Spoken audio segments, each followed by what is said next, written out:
कि जब मैं हद से आगे बढ़ गया था आशिकी में, यानी जिंदगी को ले रहा मजाक ही में, फिर मजाक ही में मिल गया सब खाक ही में, छू कर आया मंजिलें तो तन्हा था मैं वापसी में।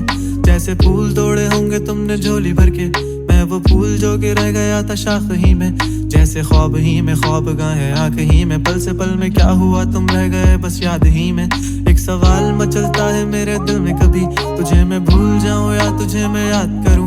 तुझी को सोच के लिखता हूँ जो भी लिखता हूँ, अब लिख रहा हूँ तो फिर क्यों ना एक सवाल करूं। मैं इस सवाल से गम को बदल दूं खुशियों में, पर इन बेजान सी खुशियों से क्या कमाल करूं।